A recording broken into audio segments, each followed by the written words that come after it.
Bueno, bienvenidas a todos. Estamos hoy en Animales con Derechos, en vuestro canal. Y hoy con una visita bastante especial, que la verdad es que no la teníamos prevista, pero ya que te tenemos por España, pues ha sacado un hueco para estar con nosotros. Hoy estamos con el director de la película documental Yo Galgo, una película que trata sobre la vida de los galgos en España, en esa España profunda, y cómo les tratan. Una película que va de la mano de las aventuras de la galga Bacalao, que es una galga adoptada en uno de estos pueblos de la España profunda, y que es una de las galgas que adoptó el director que tenemos hoy con nosotros, que es Yeray López. Yeray, encantado de tenerte con nosotros aquí en el canal. Y bueno, lo primero, para la gente que no te conozca, que no conozca a Yeray López, ¿quién era Yeray López hace 10 años y qué es esa película de la que estamos hablando hoy, que es Yo Galgo? Pues hola, muchas gracias por tenerme aquí. Esta invitación siempre es bueno volverse a encontrar con los amigos, ¿no? Porque hemos trabajado juntos y hemos hecho muchas cosas para que esta película tenga más impacto, ¿no? Sí.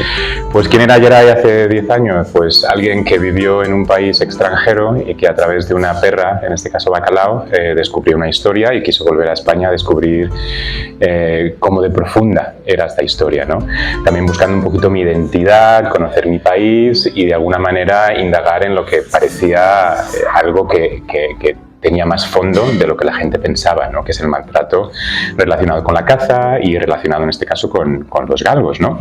Así que yo al principio pensaba hacer una historia para niños, algo muy sencillito, y me encontré pues con un marrón que era el abuso y la muerte de miles de perros de caza cada año, y lo que supone la gestión del campo en España, los derechos públicos, privados, la gestión del suelo y un montón de cosas relacionadas. Así que a través de la aventura de Bacalao, como bien dices, pudimos contar, darle un poquito de color a estas historias paralelas que todavía suceden y que, bueno, desgraciadamente no han cambiado mucho. Porque claro, tú eras ajeno totalmente al mundo de los galgueros. Tú querías simplemente adoptar un galgo y contactaste con alguien, y lo que dices, te encontraste con un marrón del cual ni tú ni la gran mayoría de españoles al final conocen, que es el mundo oscuro del galgo, ¿no? Es la muerte, los descartes de todos estos animales. La película es una película que, como bien dices, muestra esa realidad, pero tampoco es una película desagradable. Es una película que se puede mostrar prácticamente en cualquier colegio, ¿no? El Ministerio de Educación nos dio licencia para mostrarla a mayores de 14 años. Entonces, nosotros desde el principio queríamos tener un impacto. Está muy bien contar la historia, pero si nadie la quiere ver, si nadie la quiere escuchar y si nadie la quiere compartir, no vas a tener el impacto que buscas, ¿no? Entonces, nosotros desde un principio queríamos que esta historia fuera para todos. Es verdad que es una historia dura, así que tuvimos que hacer un ejercicio de autoedición y dejar muchas cosas fuera. Cosas que son importantes, pero que yo creo que con lo que contamos se entienden, ¿no? Hay veces que hay que insinuar en lugar de enseñar para que realmente la historia se conozca, ¿no? Así que decidimos tomar el camino del medio. Todo el mundo decía que era una película imposible, porque en todos los documentales tú no sabes lo que vas a encontrar. Además, en el mundo del galgo hay mucha gente compitiendo, hay muchos cazadores, y yo empecé a seguir una serie de personajes sin saber que bueno, la casualidad o la suerte hizo que algunos de ellos acabaran siendo campeones de España con su galgo. Yo con mi galga me introduje durante 4 años en este mundo, y Bacalao, mi perra, pues fue pasando por las mismas pruebas que un galgo normal se encuentra en su vida, ¿no? Entonces, gracias a ella contamos lo que pudiera haber sucedido si ella hubiera estado en las manos de otra persona, ¿no?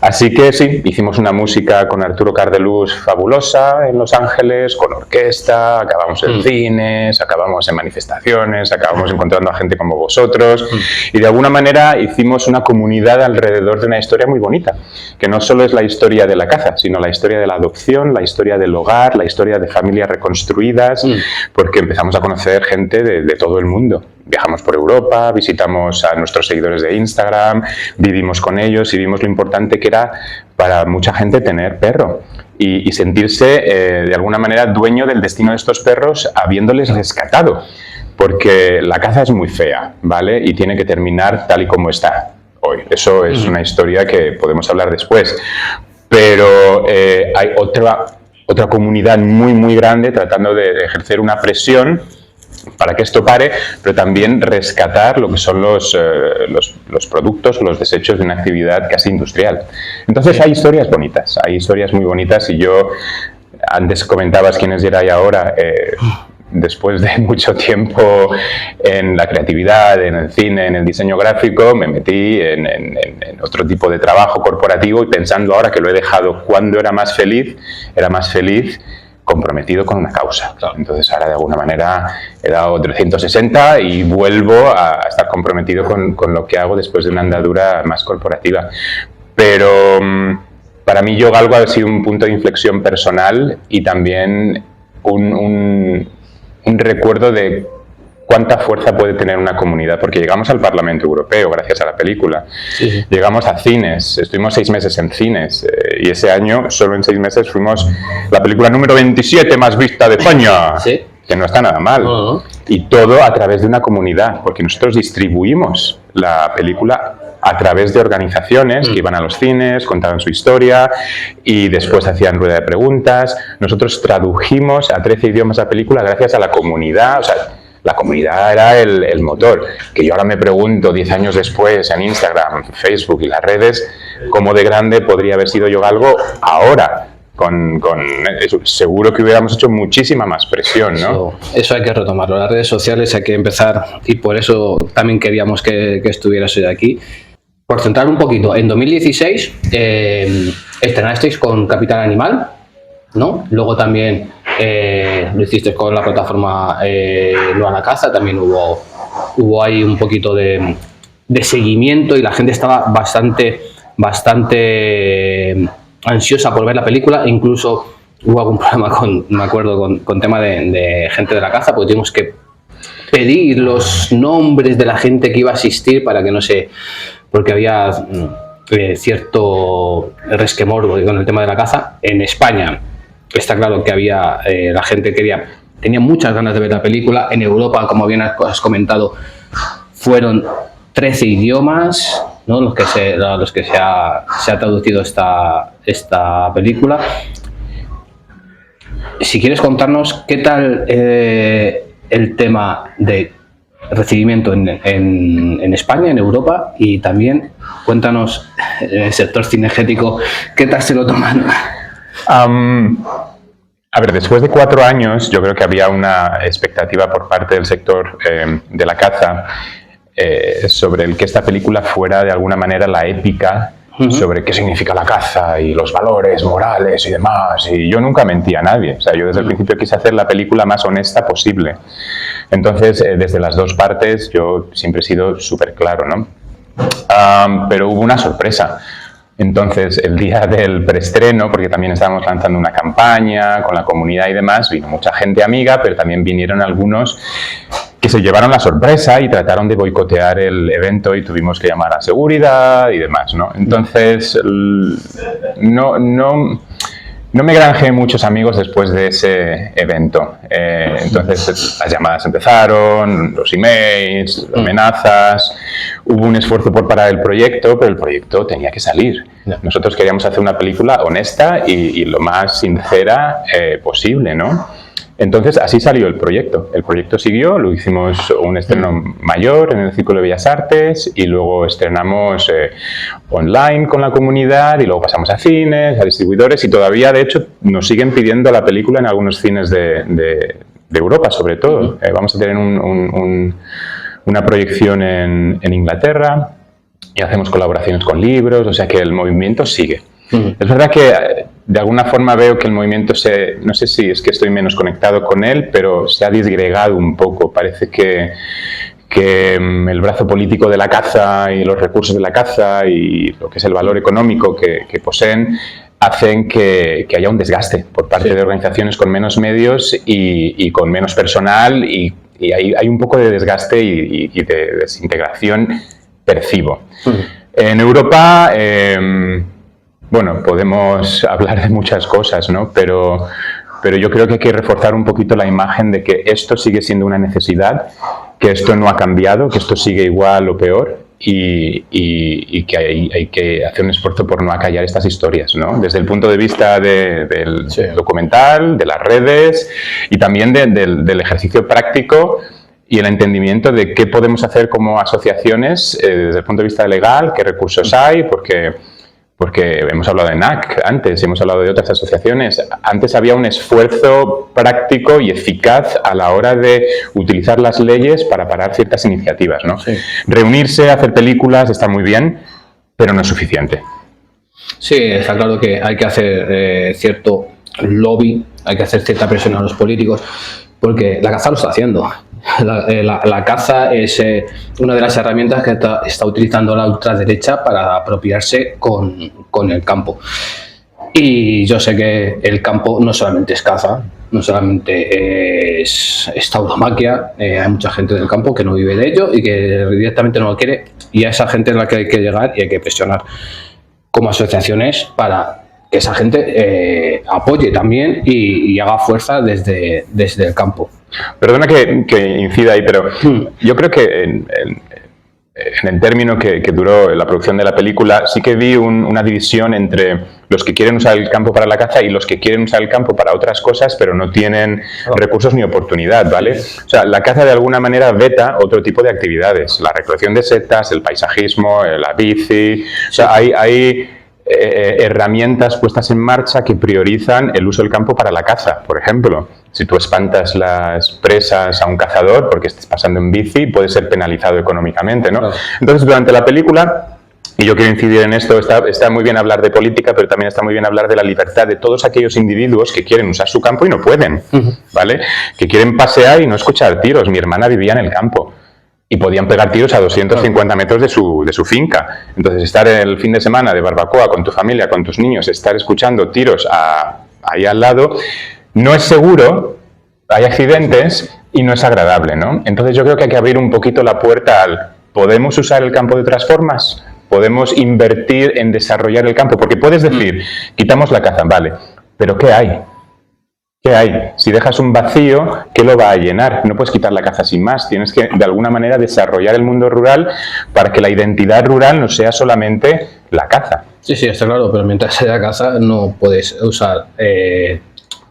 abrir una ruta cicloturística o recogida de setas. Yo está claro que no iría a un sitio de caza rural a pasear. Si sé que estoy en temporada de caza, es que me pueden pegar un tiro, que no sería la primera persona a la que matan confundiéndola con un conejo.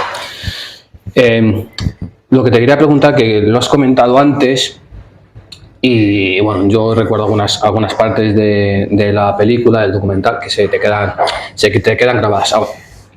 Y matizando, que es una película que puede ver cualquier persona, pero bueno, la gente que tenemos cierta sensibilidad, hay alguna frase de alguna persona que se te queda grabada.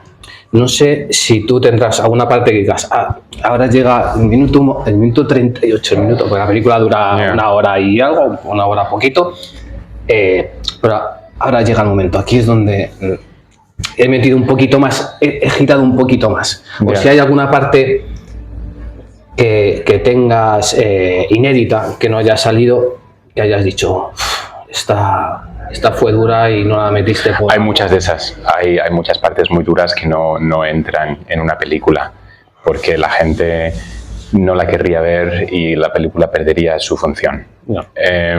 Cuando yo veo una escena, veo también lo que viví y mis recuerdos de cómo monté la escena y cómo llegué a esa escena, porque las escenas son el fruto de mucho ensayo, mucho error y mucha convivencia con personajes que yo no quiero villanizar. Hay personajes dentro del mundo de la caza, personajes mayores, personajes de pueblo que son producto de su pueblo y de su tiempo y que no tienen por qué ser malas personas per se, ¿vale? Tienen unos valores, bueno, hay que preguntarse qué hubiera sido nosotros, ¿no? Naciendo en nuestros pueblos hace 60 años. Entonces yo trataba de simplemente ser la mosca en la pared, como dicen los cineastas. Yo estaba ahí simplemente para escuchar y atento y haciendo las preguntas que que eran pertinentes, ¿no? Entonces, cuando veo escenas, tengo muchos muy buenos recuerdos con mi perra en España, en el campo. O sea, yo las escenas las veo, las vivo, las recuerdo, me sé los diálogos de memoria, pero yo pienso la noche que pasé en una chabola gitana con mi perra rodeada de perros de presa, explorando cómo se usaban los galgos para entrenar a los perros de pelea, por ejemplo. Y ahora me pregunto, ¿qué hacías tú ahí? Con tu equipo y nadie sabía que estabas ahí. A lo mejor ahora soy padre y me lo tomo con otro tempo, pero corrí algunos riesgos. Entonces yo cuando veo las escenas pienso en qué suerte que llegué a esa escena, pero veo lo vivido para llegar a esa historia. Wow, me acabas de recordar algo que tenía totalmente apartado de mi cabeza, de lo que es el tema de los galgos usados para peleas. Eso no se sabía, eso fue casi por casualidad que encontramos. Me lo comentasteis vosotros cuando os conocí. Digo, ¿cómo puede ser eso? Sí, hay una tercera liga, hay una tercera, como una especie de tercera división de peleas de entre galgos. Me llegó a sonar, y luego eso de usarlos como de sparring para... Bueno, y no sé, me pareció... Hay que ver la película. Me pareció loco, sí. Hay que verla. Y bueno, ya por preguntarte, también tienes tu proyecto de Moonlinks. Lo que hemos hablado, nosotros hemos compartido algunos otros proyectos, como por ejemplo estuvimos investigando qué hacen la gente que está en carreteras cuando les avisan de un perro que ha sido atropellado, ¿no? Que no se les pasa el chip, o que en algunos casos, o que los entierran directamente sin avisar a los dueños. Estuviste también documentando lo que pasó en la fosa de Tarancón, que fueron 25 o 30 perros, la mayoría de ellos galgos, que los tiraban allí para deshacerse de ellos. Fueron 20 muchos años teniendo una fosa y echando perro sobre perro, o sea, sacamos bastante más. Había uno con chip de todos los que sacamos, pero aquello era como un pastel hecho por capas, o sea, eran 20 años de despojos animales ahí dentro. Sí. A 20, a lo mejor a 500 metros de la linde del pueblo, o sea, era conocido. Sí. Y eso es un poquito también lo que hablábamos antes, ¿no? Esto se conoce. O sea, esto no es un secreto, esto no se hace detrás de ninguna cortina, esto se conoce, pero se calla. Claro. Entonces, ahí ese es un problema, porque hay mucho miedo relacionado con lo que sucede y con lo que puede pensar el público cuando estos contenidos se publiquen, ¿no? Hay esfuerzos muy fuertes por acallar estas historias, por no compartirlas, pero esto no es un secreto. No. Lo sabíamos cuando yo era joven y veía un galguito pobrecito por la ciudad, porque antes se veían pocos, y siempre atemorizado, siempre temblando. Por eso cogí uno, por el misterio del galgo. Pero la cosa se sabe. Claro, además es que hay varios, en Fuensalida, varios pueblos que tienen colgaderos, o sea, que se ha sabido que tenían colgaderos de galgos, que es que estaba el suelo lleno de huesos. Incluso han sacado bandos municipales diciendo que por favor que dejen de ahorcar perros. Entonces es algo que es sabido. Pero bueno, nuevos proyectos que tienes por ahí pensado 10 años reinventarme 10 años después, pues volver al comprometerme con acciones eficaces para vivir mejor y más sostenible. Entonces, ha sido una época en Dinamarca, donde vivo yo ahora, pues bueno, llena de añoranza a España, a mi cultura, a la cercanía de la gente. Yo he hecho muchas cosas de menos, ¿no? Pero sobre todo he hecho de menos el estar realmente motivado por las historias y por qué podemos hacer, ¿no? Entonces, yo trabajé, después de ser cineasta, en cuestiones muy técnicas de inteligencia artificial, en el mercado de capitales, ¿no? En una empresa fintech que tenía básicamente productos financieros para bancos, ¿no? Entonces yo era el encargado del branding, la comunicación, pero también de cómo automatizar procesos mediante inteligencias artificiales, programación. Mi padre, 40 y pico años en la NASA, de alguna manera nos puso que el ordenador está ahí como amigo, ¿no? Y cuando las inteligencias llegaron, dije, estos sí que son amigos, ¿no? Así que he navegado mucho el tema tecnológico más de 3 años en una empresa global que servía a los bancos. Pero tener el dinero como producto, el trabajo era genial. La gente quizá no tanto. Wall Street, este tipo de personajes me afectaron psicológicamente. O sea, es un trabajo muy exigente y muy bonito, pero con un producto que es el producto equivocado, ¿no? El dinero, lo que es el foreign exchange, el mover dinero es 16 veces más grande que el siguiente mercado. O sea, solamente el hecho de mover dinero da más dinero. Fíjate, el dinero es una promesa, es algo ficticio. Da 16 veces más dinero que la siguiente industria, la energía, el transporte, lo que sea, ¿no? Así que salí de ahí un poco diciendo, ¿qué voy a hacer ahora? Entonces, todo lo que he aprendido de inteligencias artificiales lo he puesto en hacer una aplicación para permitir a las familias comer mejor, comer más sostenible y sobre todo elaborar recetas modulares que asistan a tu abuela diabética, a tu hija vegetariana, porque yo lo vivo en casa. Somos todos vegetarianos menos mi niño, entonces en lugar de hacer 3 recetas, la aplicación te permite hacer una receta que valga para todos, ¿no? Y todo muy inteligente y muy complicado para mí. Pero para el usuario, con un botón tienes tus recetas, el presupuesto, tu integración en el supermercado local y creo que así podemos comer mejor y tener más impacto. Bueno, al final es una forma también de seguir con el activismo, aunque sea haciendo aplicaciones y tal, pero bueno, es seguir con ello. Y una pregunta, un consejo más bien para alguien que tenga una historia, que quiera coger una cámara de vídeo y decir, joder, voy a contar esto, soy súper activista y quiero contar, no sé, algo, lo que sea, sobre un zoológico, sobre los perros, las cotorras y tal. ¿Qué le aconsejas? Porque has tenido un camino muy largo hasta conseguir la película y te habrás encontrado con 1000 cosas que a lo mejor posiblemente ahora cambiarías y te dices, esto lo debería haber hecho diferente. Siempre que la vuelves a decir, pero son cosas pequeñas, en plan, esta escena requiere 3 segundos más, el del fade out es demasiado corto, ¿no? Estos detalles que al final te sacan de quicio. A ver, yo lo que le diría es, primero encuentra un punto personal. ¿Por qué quieres contar la historia? ¿Por qué es importante para ti? ¿Y por qué es importante para los demás? La comunidad es fundamental para que tu historia tenga patas y se mueva. Pero las comunidades se pueden encontrar hoy más fácilmente que antes. Entonces, habrá mucha gente como tú. Y si quieres que la historia se mueva, tienes que ponerte en la piel de los demás y empezar a buscar comunidad. A lo mejor antes de lanzar tu historia, pero sobre todo busca un punto personal. Busca un punto personal, busca similitudes y simetrías con otra gente y empieza a crear tu pequeño nicho. Yo creo que es más fácil entrar por el crack, demasiados años fuera, por donde la pared se rompe, métete por ahí, entonces te abres, ¿no? Un poco camino. Busca tu nicho. Hay libros que lo cuentan, ¿no? Busca tus... se me sale en inglés, los 1000 seguidores más fieles. Necesitas una masa activa. Y algunos libros dicen que tu historia empieza a moverse cuando tienes 1000 seguidores o 1000 fans que realmente creen en tu proyecto. Entonces empieza pequeño, empieza buscando el nicho y te abres desde ahí. Sí, al final es importante que las historias, si las creas y dedicas tu tiempo, que sea para que alguien lo vea, porque al final si no se queda en nada. Sí. Y poco más, Geray, yo encantado de tenerte con nosotros, de verte después de años.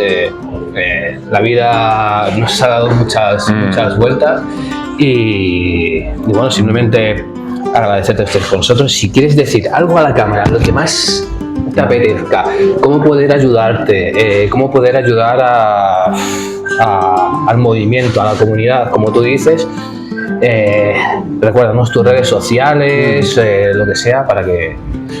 Pues en YouTube la película está en abierto, que la vean, que busquen Yo Galvo en YouTube y que vayan a la página y que compartan la historia. Y en cuanto a plataformas, está Instagram, tenemos también Yo Galvo ahí en Facebook y luego, pues bueno, mi nuevo proyecto se llama Meal Mint, App, que es la aplicación esta que va a revolucionar cómo la gente cocina y poco más, la verdad. O sea, yo espero seguir apasionado por las cosas y por los nuevos aprendizajes y volver más a menudo a España. Pues recuerdos a tu familia, recuerdos a Tatiki, a Bacalao. Gracias. Y ya sabéis, estamos en Animales con Derechos. Si os ha gustado esta entrevista, ya sabéis, todas esas cosas, campanita, comentarios, compartid. Entrad a ver a Yo Valgo, a la película de Geray. Y nos vemos, como siempre decimos, nos vemos en las calles.